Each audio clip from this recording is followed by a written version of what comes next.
Welcome back to our channel friendly heart beats. Last episode లో చూసాం కదా friends, ఒకే వంటకంతో తన కన్న తల్లి జ్ఞాపకాలను తిరిగి తీసుకొచ్చిందని హీరోయిన్ గురించి తలుచుకుని హీరో కన్నీరు కారుస్తారు.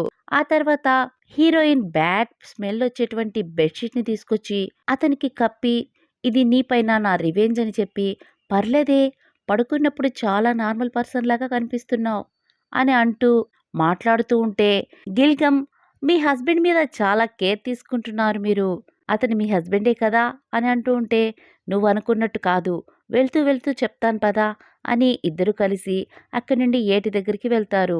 అక్కడే వాళ్ళిద్దరూ స్నానాలు చేస్తూ మాట్లాడుకుంటూ ఉంటారు. ఆ సమయంలోనే రాజుగారి భటులు ఆయన్ని చేరుకుంటారు. హీరోకి డ్రెస్ చేంజ్ చేసి ఆయన్ని బాణమేసి గాయపరిచిన వ్యక్తిని కనుక్కోమని ఆయన చెప్పడంతో సరే అని చెప్పి ఆ ఇంటిని తగలబెట్టి అక్కడి నుండి అందరూ బయలుదేరుతారు. ఆ తర్వాత హీరోయిన్ వాళ్ళను చూపిస్తారు. అప్పుడు హీరోయిన్, నువ్వెందుకు ఇలా దాక్కొని బ్రతుకుతున్నావని గిల్గమ్ని అడిగితే, ఎందుకంటే మనం గనక రాజభటులకి దొరికామంటే మనల్ని తీసుకెళ్లి ప్యాలెస్లో వేసి బానిసలుగా పని చేయించుకుంటారు, అందుకోసమని నేను దాంకొని ఇలా బ్రతుకుతున్నాను, దీని గురించి నీకేం తెలీదా అని ఆవిడ హీరోయిన్ అడిగితే, ఆహా తెలుసు, జియోసెం రాజుగారి పరిపాలనలో ఆ కాలంలో ఇలా జరిగేది కదా అని అంటూ ఉంటే, మరి ఇప్పుడుండేది జియోసెం రాజు పరిపాలన కాలంలో కాదు అని నువ్వు అనుకుంటున్నావా అని గిల్గమ్ అడుగుతుంది. అప్పుడు ఆమె, ఇది యోంగ్యాంగ్ అని పాలన అని నువ్వు అంటున్నావా అని చెబుతూ ఉంటే, రాజభట్లు ఎవరా కిందున్నది అని అనగానే హీరోయిన్, మేమిక్కడున్నాము అని చేతులాడిస్తూ ఉంటుంది. వాళ్ళు దగ్గరకొచ్చి చూసేసరికి వాళ్ళిద్దరూ పారిపోవడానికి ట్రై చేస్తారు. కానీ రాజభట్లు వారిని పట్టుకుని తీసుకొచ్చి చెరసాల్లో వేస్తారు. ఆ జైలుకు వేసిన తాళాలను అలాగే అక్కడున్న ఆడవాళ్ల కట్టుబొట్టు చూసి, ఇదంతా చాలా పురాతనమైన కాలంలో వాడినటువంటి వస్తువులు, బట్టలు, నిజంగానే నేను జియోసం కాలంలో వచ్చేసానా, నాకేం అర్థం కాలేదు అని తల పట్టుకుని ఆలోచిస్తున్న సమయంలో గిల్గమ్ ఆమెకి ధైర్యం చెబుతూ ఉంటుంది. ఆ సమయంలో హీరోయిన్ గట్టిగా కేకలు వేయడంతో రాజభటులు వచ్చి గిల్గంతో పాటు ఆవిడను బంధించి పడేస్తారు. అప్పుడు హీరోయిన్ జరిగిందంతా గుర్తు చేసుకుని, ఎంతో గొప్పగా మెష్లిన్ షెఫ్గా ఉండాల్సిన నేను ఇలా వచ్చి ఇక్కడ పడ్డానేంటి అని తలుచుకుంటూ హీరో చెప్పిన ప్రతి విషయాన్ని గుర్తు చేసుకుని, అంటే అతనే జియోసం రాజు అన్నమాట, దేవుడా ఇదే నిజమైతే నేను ఇక్కడి నుండి బయటపడాలి అని ఆవిడ బయటెళ్ళడానికి ప్రయత్నిస్తున్న సమయంలో రాజభటులు వచ్చి అందర్నీ బయటకు తీసుకెళ్తారు. అందర్నీ వరుసగా నిలబెట్టి వాళ్ళ వయసు పరంగా ఎక్కువ వయసున్న వాళ్ళని వంటశాల వైపుకి, తక్కువ వయసున్న వాళ్ళని రాజ్మహల్లోకి విభజిస్తూ ఉన్న సమయంలో హీరోయిన్ని తన వయసు అడగ్గా 27 సంవత్సరాలు అని అనగానే, నీకు వయసు మీరిపోయింది, నువ్వు వంటగది వాళ్ళ వరుసలోకెళ్ళి నిల్చో అని అంటారు. హీరోయిన్ గిల్గమ్కి సైగ చేయగా దాంతో ఆవిడ, నేను చిన్నదాన్నేం కాదు, నాకు వయసు 30 ఏళ్ళుండొచ్చు అని అనగానే, నిన్ను చూస్తుంటే అలా అనిపించడం లేదు అని అనేసరికి, పోనీ ఒక 28 ఏళ్ళు వేసుకోండి అని అంటుంది. దాంతో వాళ్ళు, నువ్వు కూడా వంటశాల వరుసలో వెళ్ళి నిలబడుకో అని అంటారు. దాంతో వాళ్ళిద్దరూ చాలా సంబరపడిపోతూ ఉంటారు. ఆ తర్వాత రాజభటులు కుడి చేతి పక్క ఉన్న వాళ్ళందరినీ రాజ్మహల్కి వెళ్ళమని, ఎడం చేతి పక్కన ఉన్న వాళ్ళందరినీ వంటశాల వైపుకి వెళ్ళమని ఆదేశిస్తారు. ఆ తర్వాత హీరో వాళ్ళని మనకు చూపిస్తారు. హీరోయిన్ స్నానం చేసిన ఏటి దగ్గర హీరోయిన్ యొక్క రబ్బర్ బ్యాండ్ రాజభటులకి దొరకడంతో అది ఆయనకి చూపించి, ఇది ఇక్కడ దొరికింది అని ఆయనకి తెలియజేయడంతో అది హీరోయిన్దే అని ఆయన గుర్తు చేసుకుంటారు. ఆ తర్వాత ఇంకా ఏదైనా ఆనవాళ్లు దొరికిందా అని హీరో అడగగా, సైన్యాధిపతి ఇక్కడ ఉన్న అడుగుజాడల్ని చూస్తుంటే మన సైనికులు వచ్చి ఇక్కడున్న వాళ్ళని బంధించి గవర్నర్ క్వార్టర్స్ కి తీసుకెళ్తున్నట్లుగా అనిపిస్తుంది అని అంటారు. దాంతో హీరో, అందరం అక్కడికే వెళ్దాం పదండి అని అంటారు. ఆ తర్వాత హీరోయిన్ వాళ్ళని చూపిస్తారు. హీరోయిన్ వంటశాలను చూసేసరికి, ఇదంతా చూస్తుంటే ఏదో టీవీ సీరియల్స్ లో వంటగదిని చూసినట్టు నాకు అనిపిస్తుంది అని అంటూ ఉంటుంది. అక్కడున్న వంట సామాగ్రి అంతా ఆవిడికి చాలా కొత్తగా అనిపిస్తూ ఉంటుంది. అన్నిటినీ చూసి తెగ మురిసిపోతూ ఉంటుంది. అప్పుడు అక్కడున్న ఒక ఆవిడ, మీరు ఇలా అన్ని చూడడమేనా, ఏదైనా పని చేసేది ఉందా, నడుము వంచి పని చేయండి అని వాళ్ళిద్దరికి చెప్పడంతో అక్కడ వంట చేస్తున్న ప్రతి ఒక్కరిని పిలిచి, ఎవరు చెప్పి మీరు ఇదంతా చేస్తున్నారు అని హీరోయిన్ అడిగితే, మాకు వచ్చిన వంటలు మేము చేస్తున్నాం అని వాళ్ళు అనడంతో, పోనీ ఎవరి కోసం చేస్తున్నారో మీకు తెలుసా అని అడిగితే వాళ్ళందరూ ఒకరి మొఖాలొకరు చూసుకుంటూ ఉంటారు. అప్పుడు హీరోయిన్ అక్కడున్న వెజిటబుల్స్ అన్నిటిని చూసి అన్నీ చాలా ఫ్రెష్‌గా ఉన్నాయి అని చెప్తూ ఉంటుంది. ఇంతలో రాజభటులు వచ్చి ఈరోజు కార్యాలయానికి చాలా ముఖ్యమైన అతిథులు వస్తున్నారు. వారి కోసం మంచి రుచికరమైన వంటలు వండండి. లేదంటే చాలా కష్టమైపోతుంది అని అంటుండగా హీరోయిన్ మేము ఇక్కడ ఖచ్చితంగా వండి తీరాల్సిందేనా? అన్ని పనులు చేయాల్సిందేనా? అని అడుగుతూ ఉంటే అదేం మాట? ఇక్కడ ఒకసారి వస్తే రాజుగారి ఆదేశం లేనిదే తిరిగి వెళ్ళేదుండదు అని అతను అంటూ ఉండగా ఇక్కడికి వస్తున్న అతిథులకు రుచికరమైన వంటలు మేము వండిపెట్టి వాళ్ళు సంతోషపడితే మమ్మల్ని అందరినీ కూడా మీరు ఇక్కడి నుండి విడుదల చేస్తారా అని హీరోయిన్ అడుగుతుంది. అతను నువ్వు మంచి వంటలు వండి పెడితే అలాగే చూద్దాంలే అని అంటారు. ఇక్కడికి రాబోతున్న అతిథుల యొక్క ఇష్టమైన వంటకాలేదో తెలిస్తే అదే వంటకాన్ని చేసి పెడతామని హీరోయిన్ అంటుంది. ఇంతలో అక్కడికి మంత్రి యొక్క కుమారుడు వచ్చి నిల్చుంటారు. ఇక్కడ ఏం జరుగుతుంది అని అతను అనడంతో వంటకి కావలసిన సామగ్రి మొత్తం లేకపోవడం, ఇంకా ఈ వంటశాలకు మేమందరం కొత్త వాళ్ళు కావడం కొంచెం ఇబ్బందిగానే ఉందండి అని హీరోయిన్ అంటుంది. ఆ తర్వాత వస్తున్న అతిథులకు ఇష్టమైన వంటకం ఏదో చెబితే ఉన్న వస్తువులతోనే రుచికరమైన వంటకాన్ని చేయడానికి నేను ప్రయత్నిస్తానని హీరోయిన్ అంటుంది. దాంతో అతను నువ్వన్నట్టుగా వాళ్ళకి నచ్చిన వంటకం చేసి పెట్టి వాళ్ళ మనసుల్ని నువ్వు గెలుచుకున్నావంటే పర్వాలేదు, లేదంటే మాత్రం నీ ప్రాణాలను ఇచ్చేయాల్సి వస్తుంది అని అంటూ ఉండగా అప్పుడు హీరోయిన్ సరే అయితే ఒకవేళ మేమందరము వాళ్ళ మనసుల్ని గెలుచుకున్నామంటే మా అందరినీ ఇక్కడ నుండి విడుదల చేసి మా ఇళ్ళకు పంపించాలని హీరోయిన్ అంటుంది. అందుకు అతను సరే అని అంటారు. ఆ తర్వాత ఆవిడ్ని తీసుకెళ్లి రాబోతున్న అతిథుల గురించి వివరాలు చెబుతూ ఉంటారు. విషయం ఏంటంటే అక్కడికి రాబోతున్నది chief royal secretary Shang Jian ఇంకా అతని తండ్రి.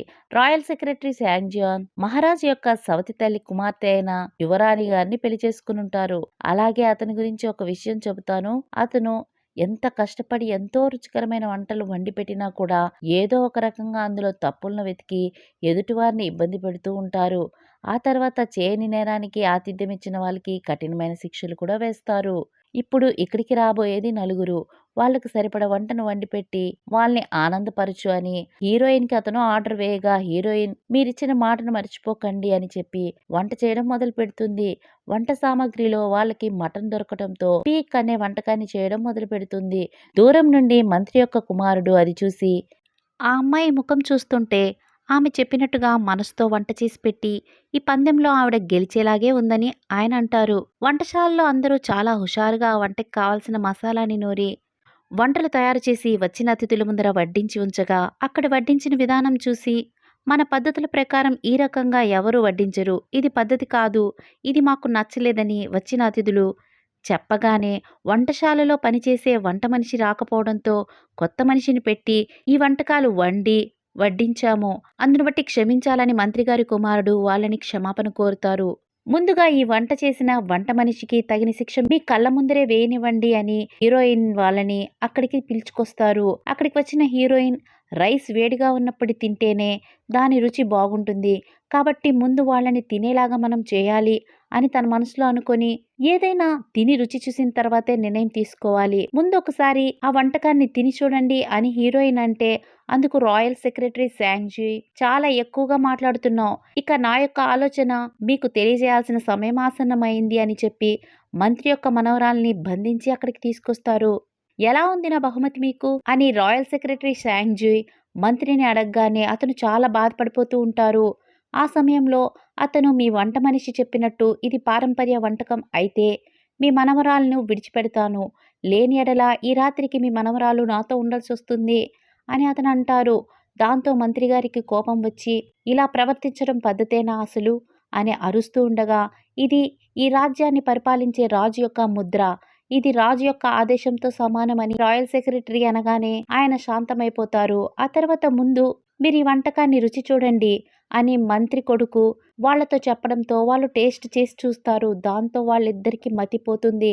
అయినా కూడా ఆ వంటకంలో నువ్వు చెప్పినట్టు ఏమీ లేదు అని వాళ్ళు అబద్ధం చెప్పడంతో హీరోయిన్కి శిక్షను అమలుపరచమని చెబుతారు. ఆ సమయంలో హీరోయిన్ కేకలు పెడుతూ ఉండగా రాజావారు అక్కడికి చేరుకుంటారు. దాంతో ప్రజలందరూ తలలు వంచి ఆయనకు నమస్కారం చెబుతారు. అప్పుడు హీరోయిన్ కూడా తల వంచి ఉన్న సమయంలో హీరో ఆమె వెనక నుంచి వచ్చి నిలబడి వాళ్ళు చెప్పింది నిజమా కాదా అనేది నేను కూడా ఆ వంటని రుచి చూసి చెబుతాను అని అనగానే హీరోయిన్ ఈ వాయిస్ అతనిది కాదు కదా, అని అనుకుంటూ హీరో వైపు చూస్తుంది. హీరోని చూడగానే షాక్ అయ్యి, అమ్మో! ఇతను నిజంగానే రాజు అని అనుకుంటూ ఉంటుంది. అంతేకాకుండా వాళ్ళిద్దరి మధ్య జరిగిన ప్రతి సంఘటనను గుర్తు చేసుకుని, దేవుడా! అతను అన్ని సార్లు నేనే రాజుని, నేనే రాజుని అని చెప్పినా నేను నమ్మలేదు. డాడీ నన్ను క్షమించు, నేను నిన్ను వదిలి వెళ్ళిపోతున్నాను అని వాళ్ళ డాడీకి జ్ఞాపకం చేసుకుని తన మనసులో తానే చెప్పుకుంటూ ఉంటుంది. అప్పుడు రాజు చేసిన పాపానికి శిక్ష అనుభవించాల్సిందే అని అంటారు. అందుకు ఆవిడ భయంతో కూడిన నవ్వు నవ్వుతూ ఉంటుంది. ఆ తర్వాత రాజావారు ఆమె చేసిన వంటకం టేస్ట్ చూడగానే ఆయనకు మత్తిపోతుంది.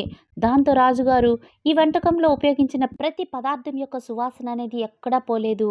ఇలాంటి వంటకం నా జీవితంలో ఎప్పుడు నేను తినలేదు అని చెబుతూ ఉంటారు. దాంతో హీరోయిన్, నేను బ్రతికిపోయానురా బాబు అని సంబరపడిపోతూ ఉంటుంది. మరి ఈ వంటకం ఇంత టేస్టీగా ఉంటే మీరెందుకు అబద్ధం ఆడుతున్నారు అని హీరో వాళ్ళిద్దరిని అడుగుతారు. అరుదైన వంటకాల టేస్ట్ మాలాంటి సాధారణ మనుషులకు ఎలా తెలుస్తుంది, అందుకే మేము అలా తీర్పు తీర్చాల్సి వచ్చింది అని అంటారు. ఆ సమయంలో హీరోయిన్ని చూసి రాజాగారు, ఈరోజు 2 రుచికరమైన వంటకాలతో నువ్వు నా మనసు గెలుచుకున్నావు. అయినా వంట చేయడం అనేది మగవాళ్ళ యొక్క పని. మరి ఆడదానివైన నీవు ఇలాంటి వంటకాలు చేయడం ఎలా నేర్చుకున్నావు అని అడుగుతారు. అప్పుడు హీరోయిన్, మా నాన్నకి వంటలు చేయడం చాలా ఇష్టం. ఆయన చేస్తున్నప్పుడు నేను కూడా ఇష్టంగా నేర్చుకున్నాను అని అంటుంది. ఇలాంటి గొప్ప గొప్ప వాళ్ళు నేను చేసిన వంటకాలను రుచి చూసి నన్ను మెచ్చుకుంటూ ఉంటే నా మనసుకి చాలా ఆనందాన్ని ఇస్తుంది అని హీరోయిన్ అంటుంది. నీ పేరేంటి అని హీరో అడగగా యోన్జియాంగ్ అని హీరోయిన్ అంటుంది. అప్పుడైనా నీ వయసు ఎంత అని అడగగానే 27 ఇయర్స్ అని చెబుతుంది. ఆ తర్వాత మీ హస్బెండ్ పేరేంటి అని అడుగుతారు. దానికి ఆమె నాకు ఇంకా పెళ్లి కాలేదని చెబుతుంది. దాంతో రాజావారు, ఇంత పెద్ద వయసు వచ్చినా కూడా నీకు ఇంకా పెళ్లి కాలేదా, చాలా చింతించాల్సిన విషయం అని అంటారు. అందుకు ఆవిడ, మీరు అనుకున్నట్టుగా కాదు మహారాజు గారు అని ఆవిడ అంటూ ఉంటుంది. ఆ తర్వాత హీరో, నువ్వు ఎక్కడి నుండి వచ్చావు అని అనగానే, నేను 500 సంవత్సరాల తరువాత భవిష్యత్తు నుండి వచ్చాను అని అంటుంది. దాంతో హీరో, అవునా అని అనగానే, ఏంటి నా మాటలు నమ్మేశారా అని ఆవిడ అనుకుంటూ ఉండగా అందుకు రాజావారు, నీకు పిచ్చి పట్టినట్టుంది అని అనుకుని, ఈ రోజుకి నిన్ను నీ ప్రాణాలతో విడిచిపెడుతున్నాను, వెళ్ళు అని అంటారు. దాంతో హీరోయిన్, నిజమే, ఇది నమ్మడానికి నాకే కొంచెం కష్టంగా ఉంది, ఎవరూ నమ్మలేరులే అని తన మనసులో తను అనుకుని, నాకు పిచ్చి మాత్రం లేదు అని అనుకుంటుంది. అప్పుడు రాయల్ సెక్రటరీ షాంగ్జీ, ఇప్పటికే చాలా ఎక్కువైంది, వెనక్కి వెళ్ళి కూర్చో అని అంటారు. దాంతో అతని పక్కన వెళ్ళి కూర్చుంటుంది. నన్ను ఈరోజు విడిచిపెడతారా అని అతన్ని అడుగ్గా రాజావారు ఆలోచించి, ఈమెని ఖైదు చేయండి, రేపు రాజ్మహల్లో ఈమెని ప్రవేశపెట్టండి అని ఆదేశిస్తారు. అప్పుడు రాయల్ సెక్రటరీ, మరి మంత్రి యొక్క మనవరాలి విషయం ఏం చేద్దాం అని రాజావారిని అడుగ్గా ఆ అమ్మాయిని కూడా రాజ్మహల్లో ప్రవేశపెట్టమని చెబుతారు. ఇక్కడితో ఈ ఎపిసోడ్కి ఎండ్ కార్డ్ పడుతుంది. Thanks for watching. బాయ్.